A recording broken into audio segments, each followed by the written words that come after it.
سے پہلے سورہ بقرہ کی مختلف آیتوں کا خلاصہ پیش کیا گیا۔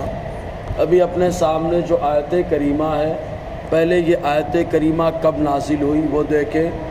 چنانچہ حضور صلی اللہ علیہ وسلم جب مدینہ طیبہ ہجرت فرما کر کے تشریف لائے تو اس وقت حضور صلی اللہ علیہ وسلم کے پاس یکے بعد دیگرے بہت سارے یہودی آ کر کے اپنے اپنے سوالات رکھتے اور حضور صلی اللہ علیہ وسلم کے بارے میں تحقیق کرتے۔ اسی زمانے میں ایک شخص جس کا نام عبداللہ ابن سوریہ تھا اور یہ یہودیوں کا بہت بڑا عالم اور ان کا پیشوا تھا۔ چنانچہ جب اس کو خبر لگی اللہ کے نبی صلی اللہ علیہ وسلم مدینہ طیبہ میں جلوہ گر ہو چکے ہیں، تو وہ تحقیق کرنے کے لیے اپنے ساتھیوں کو لے کر کے حضور صلی اللہ علیہ وسلم کی بارگاہ میں آیا، اور آنے کے بعد اس نے چند سوالات کیے۔ اس کا پہلا سوال یہ تھا کہ آپ بتائیے کہ آپ سوتے کیسے ہیں، کیونکہ ہم نے نبی آخر الزماں کی نیند کے تعلق سے کچھ پڑھ رکھا ہے۔ حضور صلی اللہ علیہ وسلم نے فرمایا میری نیند کا معاملہ ایسا ہے، تنام عینایا، حضور صلی اللہ علیہ وسلم نے فرمایا میری آنکھیں سوتی رہتی ہیں اور میرا دل بیدار رہتا ہے۔ تو اس نے کہا کہ آپ نے سچ کہا، نبی آخر الزماں کی یہی صفت ہے کہ ان کی آنکھیں سوتی ہیں، دل بیدار رہتا ہے۔ پھر اس نے دوسرا سوال یہ کیا کہ آپ یہ بتائیے کہ بچہ جب پیدا ہوتا ہے تو اس کے بدن میں جو اعضاء ہیں، کون سے اعضاء مرد کے مادے سے پیدا ہوتے ہیں اور کون سے اعضاء عورت کے مادے سے پیدا ہوتے ہیں؟ حضور صلی اللہ علیہ وسلم نے ارشاد فرمایا ہڈی اور پٹھے اور اس کے ساتھ ساتھ رگیں، یہ تین چیزیں اللہ تبارک و تعالی مرد کے مادے سے پیدا فرماتا ہے۔ خون اور گوشت اور اس کے ساتھ ساتھ بال اللہ تبارک و تعالی یہ عورت کے جو ہے مادے سے پیدا فرماتا ہے۔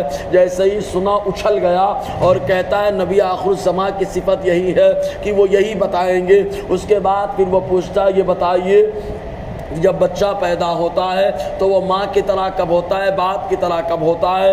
حضور صلی اللہ علیہ وسلم نے فرمایا جس کا مادہ غالب ہوتا ہے بچہ اس کی طرح ہوتا ہے، ماں کا غالب تو ماں کی طرح، باپ کا غالب تو وہ باپ کی طرح ہو جاتا ہے۔ پھر اس نے بتایا اچھا ایک بات اور بتائیں کہ جنت میں سب سے پہلے جنتیوں کی غذا کیا ہوگی؟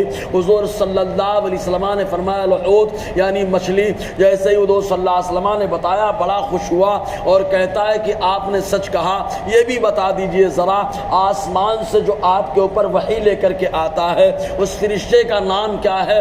چنانچہ حضور صلی اللہ علیہ وسلم نے ارشاد فرمایا وہ بلبل سدرہ حضرت جبرائیل علیہ السلام ہے۔ جیسے ہی نام سنا فوراً بھڑک گیا اور کہتا ہے اگر کوئی اور فرشتہ آپ کے پاس جو ہے وحی لے کر کے آتا تو ہم لوگ ایمان لے آتے، کیونکہ جتنے سوالات آپ نے ان سوالوں کے جواب دیے ہیں بالکل صحیح دیے، لیکن جبرائیل وحی لاتے اس لیے ہم آپ پر ایمان نہیں لائیں گے۔ حضور نے ارشاد فرمایا وجہ کیا؟